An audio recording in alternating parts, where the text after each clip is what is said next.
Hello and welcome to the LODDER for Unity introduction and a quick tutorial video. In this video I'll show you the basics of the system, how does it works, the main advantages and a few drawbacks of course, and a quick setup tutorial. So let's start with a blank Unity scene.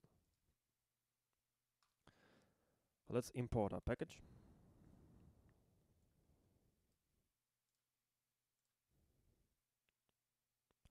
Now, as you can see, we have a folder with some scripts, some shaders, some prefabs, and some models and materials. Okay. Now, let's create just a simple terrain. Move it a little bit. Let's take a look from our camera. Okay.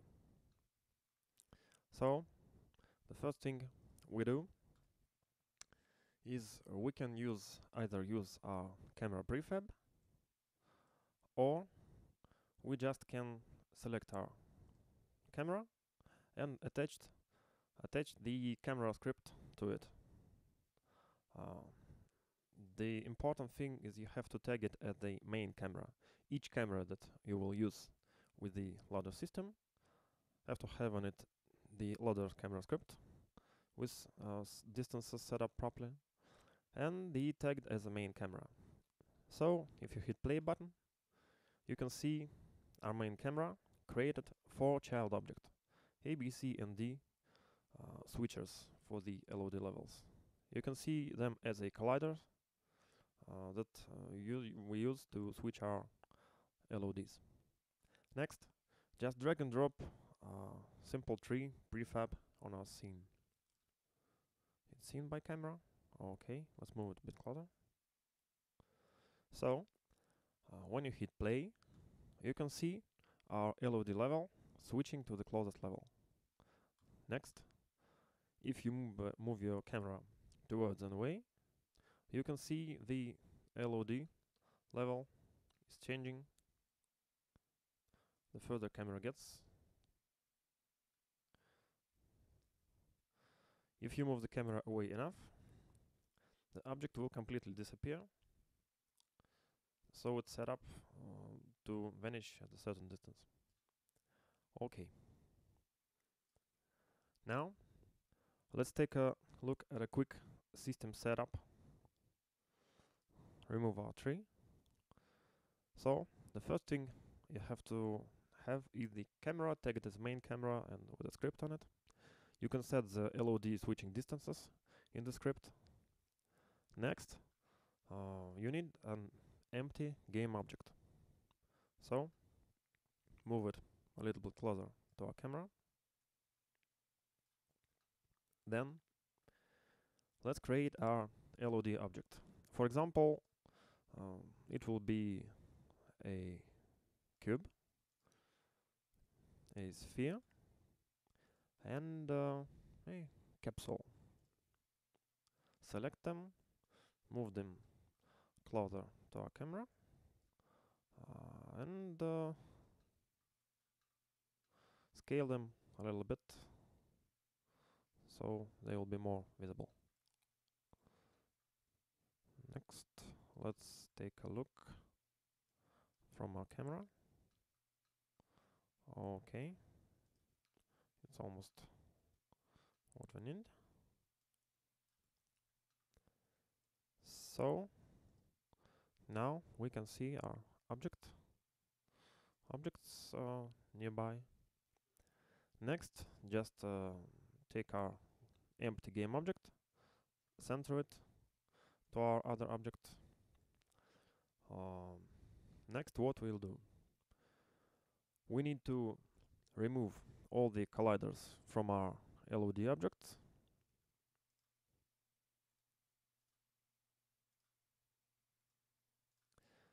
And add any type of collider to our blank game object. So it will be the LOD switcher. Let's add the box collider. It can be physical or it can be just a trigger, it doesn't matter. Next, add a rigid body. Rigid body is needed for your collider to interact with the camera colliders, so the LOD would switch properly. Turn off the gravity, and turn on the kinetic rigid body, so our object won't fall and won't react on some collisions with the physical objects. Next, add a ladder script on your empty game object. Okay, now what you need to do is at first uncheck all the LOD checkboxes and all the keep checkboxes. Also, you don't need right now the smooth checkboxes and the opacity ones. So now we'll take a quick check if our object set up properly. Hit play. Let's see. Right now our object is recognizes that have to be on the A LOD level. If we move our camera towards and away, you can see our state changes.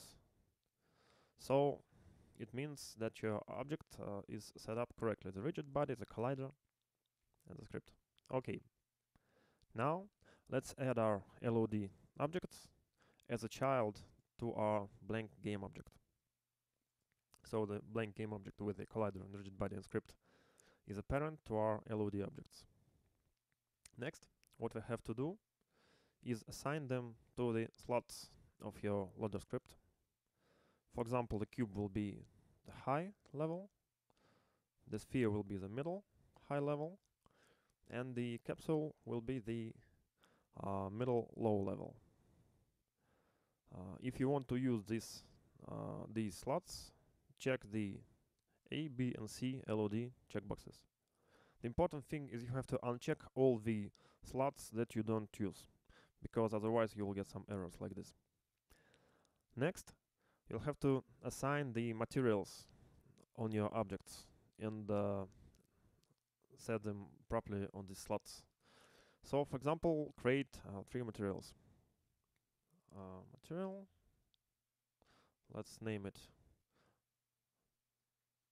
high. Create another material, let's name it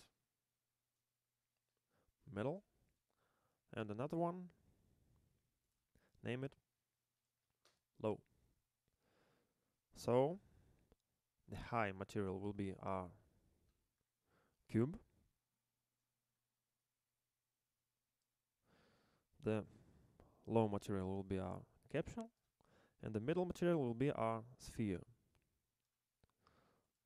Let's take a look. Okay. Now let's drag and drop these materials on our material slots in our loader script. The high material, the middle, and the low material. Now let's check once again if anything is set up correctly. So hit play and move our camera towards and away. Now you can see the LOD changes. Right now this is the setup for the momentary hard LOD switching. Let's make it smooth. Let's take a look once again on our game object. So for the smooth LOD transition, you have to check the smooth checkboxes. For example, all the 3 LOD levels will be smooth changing.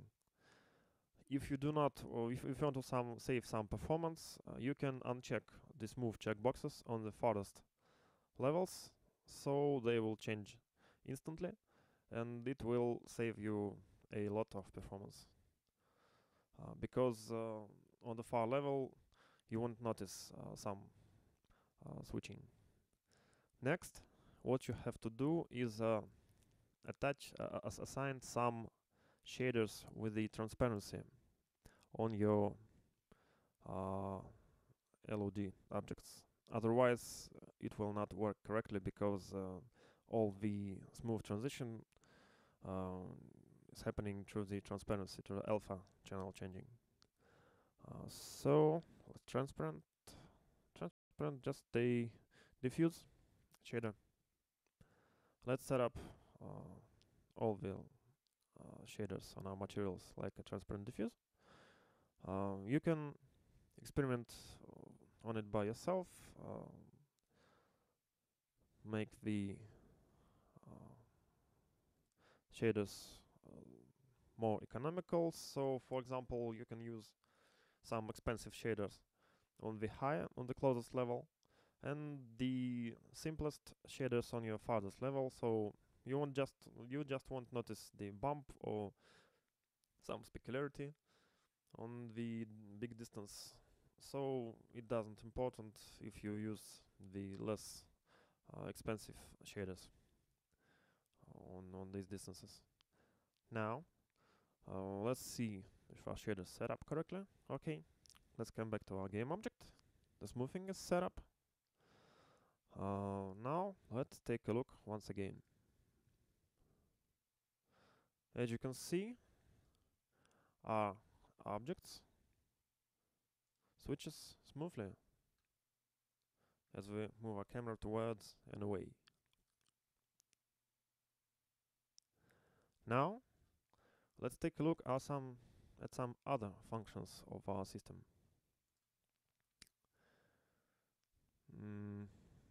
The term checkboxes is set up for the billboarding function. So if you check certain LOD state for turning, you will see it always faces the camera. Let's take a look once again. Get a scene mode, select our camera and move it. So you see our A level always faces the camera and the B level isn't. You can set up any levels to always face the camera. Next, it's not recommended to use the billboarding this way because it's very CPU expensive. The best way to use billboarding is by shader. Next, it's the opacity checkboxes. The opacity checkboxes does this thing. Basically, when the LOD switches, the script takes the original material, creates its copy, fades it, then brings back the original materials for the objects being batched properly. If you check the opaque checkboxes, the original material that is being bring back on the object will be always low. Otherwise, it will bring back the high or middle material. Next, you can see our keep checkboxes. The keep checkboxes is used for turning off some certain LOD levels. Now, if you check, for example, the A or checkbox, you will see the script will not react on the A LOD level. Like the A collider just isn't there. So, if we move our camera, also you have to uncheck the smoothing on the A level because otherwise you get some fading on this level. Let's uncheck it. Smooth A. Okay. So, as you can see, it just won't notice our A level. The B level is fine. A level just won't work. I'll explain you why this function is very useful.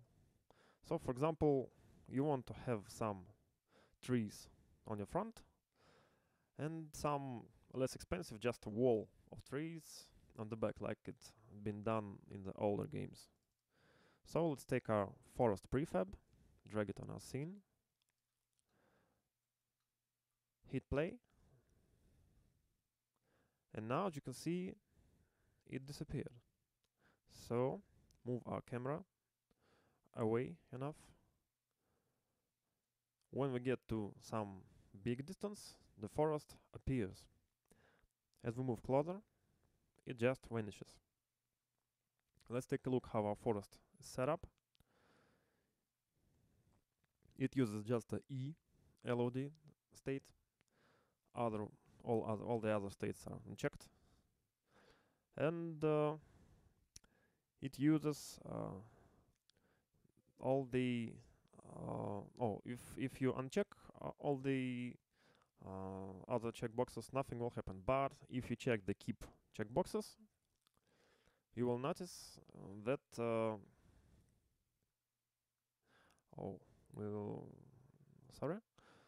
we've checked the E checkboxes, so it just won't appear. Let's check all the keep checkboxes besides E. Let's take a look once again. So also you should uncheck the smoothing. It's important. Smoothing unchecked. So if you move your camera, you can see that it just ignores some certain levels, and it disappears only on the level that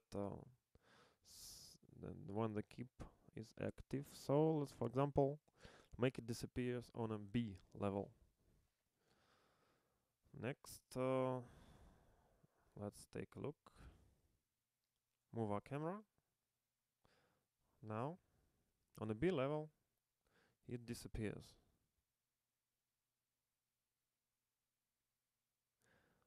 So, you can see, you can set up your object to appear on disappear or disappear on certain levels. Also, make it that way. Let's take a look.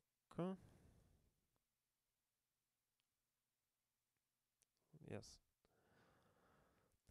So, as you can see, this made for making a distant object. You can see now it will not ignore A level. All other level is ignored. Next, there's a visible checkbox. Visible checkbox is made for the occlusion culling. The loader contains its own occlusion culling mechanism. This uses the bounding box of your objects. So if some of your bounding box corners of your object is within the camera view, it will be marked as visible. Otherwise, it won't smoothly translate behind your back. So when you not see the object, it always switches hardly. Next, as you can see, we have our fade, step, and turn numbers. So, for example, let's take our example object. Let's take a look at our fade number. Fade number is the amount of alpha that's been carried away or bring in when you fade an object. The smaller amount of alpha is used, the smoother will be the transition. Let's take a point 1, hit play. You can see the transition becomes faster because it's more alpha is changed over time. If we move our camera towards an away, you can see it's faster, but it's more you can see the steps of the transition. For you better to see the steps, let's add some time. The step is the amount of time that each alpha step takes to iterate. Let's hit play and take a look once again. Now you can clearly see the steps of the alpha fading in. If we change the alpha to the lower level, for example 0.04 and hit play once again, you can see the smoother appear of our object. So let's take a 0.01 and it will be completely smooth.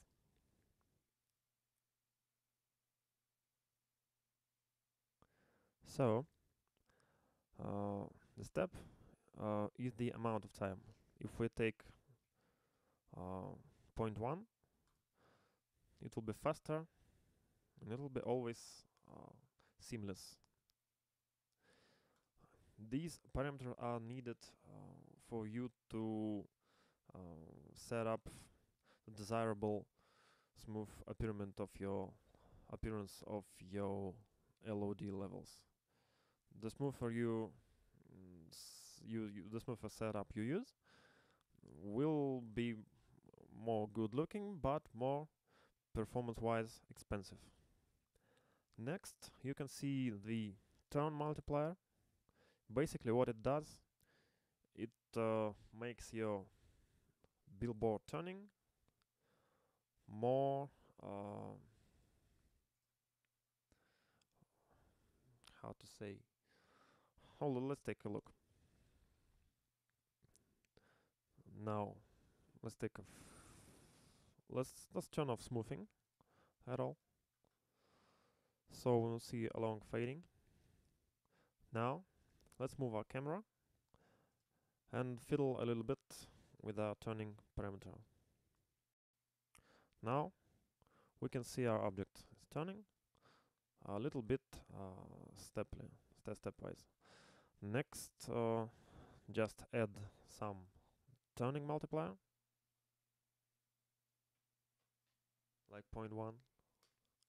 And then you see the turning updates of our object is even slower. So this is needed for economy, because when you see the object far away, you don't need it to be turned on camera each frame. It's best for it to be turned on to face the camera for, like example, each 10 frames or something like that, because you can't get close enough to this object for you to notice some turning, and it saves performance a lot. So turning multiplier makes your turning more rare and so saves performance. Let's make it 0.1, move our camera, and you can see the turning is smoothly. So now you can see how the system works, the basics of the system. Thanks for watching. If you have some questions, you can contact me with all contact information provided in the README file. Thank you.